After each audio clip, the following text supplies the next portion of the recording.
So this is my 15.4, the sports injuries kind of rehabilitation programme. So my athlete is a cricketer, professional cricketer, specialises in bowling, and he has got a dislocated shoulder, which was done by bowling against the player and then over-rotating and threw the ball awkwardly, which is leaving him with a dislocated shoulder. The estimated recovery time is 4 to 6 months. So there are 4 phases. So you've got the first phase, which is acute, second functional movement, third strengthening exercises, and fourth sport-specific training. So the first phase, the goal is to reduce pain and inflammation, and the training focus is to rest, so no exercise at all until the pain and the swelling have disappeared. Your second is introducing proprioception, which will introduce light static stretches to improve range of motion, and also add in dynamic ballistic stretches and stability exercises. So, for example, like using a soft tennis ball behind the shoulder. We'll go into that more in the next bit. The third being bodyweight exercises and weight exercises. So you do bodyweight exercises, resistance training with resistance bands, and resistance training with free weights. And the next is skill-specific sports training, so introducing speed into exercise and drills, plyometric change direction, and building up to a full cricket bowl again. And also replicating sport-specific skills into the training. So you've got the stage of healing here. It's just showing really how long each is going to be. So information's obviously the shorter phase, and then repair, and then remodelling. This shows it's basically 1 to 10, 10 being the one you're going to use most and 1 being the one you're going to use the least on this. So this shows like that. And this is just a graph showing what's above. So during the information stage, which is the first stage, the only treatments that are going to be used are cryotherapy and thermotherapy. These will be used during the first stage every day for an hour, where you'll do alternate minutes of cryotherapy and thermotherapy. Cryotherapy is basically using cold, like an ice pack or something, and thermotherapy is using something hot. So during the repair phase, during the first part of this stage, the main treatments are going to be the cryotherapy and thermotherapy, which will be used every day for an hour, where you'll do alternate 20 minutes again of them both. The second part will be a mixture of soft tissue massage along with cryotherapy and thermotherapy, and whilst the athlete is doing the exercises nearer to the end, the shoulders should be taped for more support, just for a couple of them. And the remodelling stage, during the first part of the stage, the main treatments that are going to be used are taping, especially when they're using weights and starting to do sports specific drills, and also cupping. Then towards the end of this stage, they'll be using less tape, but there'll still be lots of cupping, cryotherapy and thermotherapy to aid recovery after sessions. So their short-term goals, they've got to do exercises given using the easiest resistance band, to practice light exercises given at least twice a day for 20 minutes for 1 week, to add in equipment into the lighter exercises to make it slightly harder, do this twice a day for 20 minutes, start by doing easy bodyweight exercises 4 times a week. Meet up with teammates or friends at least once a week for 30 minutes as a minimum. To do mindfulness every day for 2 weeks for 10 minutes a day. And also to research different treatments to see which is most useful for them. These short-term goals will then help him to achieve the medium-term goals. And the medium will then and the medium and short together will help to achieve the long-term goals. So he's got 2 medium-term goals. The first being 5 times a week to do isometric or static stretching with the use of resistance bands to slowly build up more strength. If this is too easy, then start using wrist weights as well to make it a bit harder. Second one, to go along to at least 2 training sessions a week to see the coach and teammates, and then whilst they're training to go into the gym and do his exercise that were given to him. So, and the long-term goal is to be able to take part in a full non-competitive game of cricket, doing both fielding and bowling at 90% effort. So, the phase 2, this is the functional movement stage, and these are the exercises. The first exercise we're going to do is, so the first exercise is using a cricket ball, which is this one, behind the shoulder against the wall, moving it around slightly just so it pinpoints the area. To make this easy, to regress this exercise, you're going to use a tennis ball instead of a cricket ball. This is a little bit softer and won't put as much pressure on the point. And to regress this further, use either softer tennis ball, either one with like a green dot on, or one with an amber dot or a red dot, or even use a foam ball just to start off, just to get used to it, because it can be very painful. To progress this exercise, you could use a 9cm spiky massage ball to give more pressure. This 9cm is a little bit bigger, so it will cover a larger area. And then to progress this even more, use a 7cm one. This is smaller, so it will pinpoint the area more and get really into the shoulder. So he's going to do 2 lots of 20-second, 2 times a day, so in the morning and the evening, and then his rest will be just the middle of the day. But he'll also be doing, obviously, other things as well.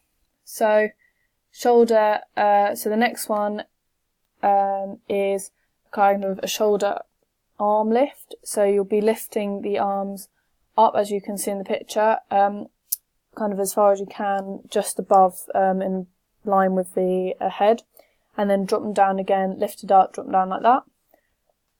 To make it easier, you should do the same thing, but only lift the arm up kind of as high as feels comfortable. So it could only be just up to the waist and down, but it's just that movement to get the arm back using the arm again. Do this with both shoulders though, because you don't want to increase the mobility in one and not the other, so still do it with both arms. And to regress this even further, if this is really too hard, only raise it slightly and drop it down, but use someone else to help support your arm. So someone could be holding your arm and helping you lift it up and then helping you bring it down, so there's not so much, like the gravity isn't so much on your shoulder. And then to progress this, you should lift your arms right to the top and then lower it down gently. And then to progress this even further, do the same thing right to the top, but using a resistance band. So someone could be holding a resistance band up, so when you're pulling, holding it from the floor, so when you're pulling up, you're pulling against resistance, and then they'll swap it and stand above, like on a step ladder or something. Then when you bring it down, you're against resistance again. So they'll be doing 3 reps of 3 sets of this with a 3-minute rest in between. However, if there's any pain during these exercises, then you should drop the reps and also increase the resting time, so they get more time to rest. So phase 3, the strengthening exercises. So the first exercise is to do a press up, as shown in this picture, with the legs on the bench. So you're going to try and do that, and then if this is too hard, then you just do it on the floor without your legs being raised onto the bench, as that will make it harder. So just a normal press up on the floor. And if again that is too hard, then put your knees on the floor so it's easier to get down and up. And then if the normal exercise is too easy, then, if that's too easy, then start by putting doing a press up with your arms on the balance board, so you have to think more about the, being stable, because the balance board will move your arms. And then to progress that even further, you then put your feet on a exercise ball, as that will make you even more unsteady, so you have to be really good, really strong, like core as well, to keep your arms stable. So they'll be doing 5 reps with three sets of 5 reps with a 3-minute rest in between. So the next exercise is an arm raise with a weighted bar. So I'm just going to get up the video for that. So this is the arm raise here. So it's just going literally up and down. Just play it again. So lifting the bar up slowly and then down again. If that is too easy, then you can do an arm raise but with a slightly heavier bar. So you can either get slightly heavier bar with no weights in the end, or just put the weights some weights like 2.5 kilogram or 0.5 kilogram on the end of that weighted bar that you've already got. And if it is that is too easy, then again add more weight, but also make sure the movement is very slow, so really slow pulling up and then a really slow going down as well. So you're going to do 3 sets of 7 reps of this with a 3-minute rest in between. If this exercise is too hard, then you'll do an arm raise with a light bar, or only lift the bar halfway up and then back down again. And the same, if that is too hard, then do the arm raise without the bar, as it still works the shoulder. So the next one is an arm pull. So I will show you a video for this as well. This one. So this is using an exercise ball and a resistance band to work the rotation of the arm. So if that is too easy, then you use a harder resistance band, so it's hard to do. Or also you could use a light dumbbell, so hold on to that dumbbell, bring your arm up and down the exercise ball too. The exercise ball just makes it a little bit more unstable, if you like. Yeah. And if it's too hard, the exercise, then use a light resistance band, or just do the action and don't use any resistance, or don't use the exercise ball, just get something stable to do the arm movement on, like a step, so do like the box step or something, just have that. And the next one, for the arm pull, this one you'll be doing 5 sets of 7 reps and a 90-second rest in between.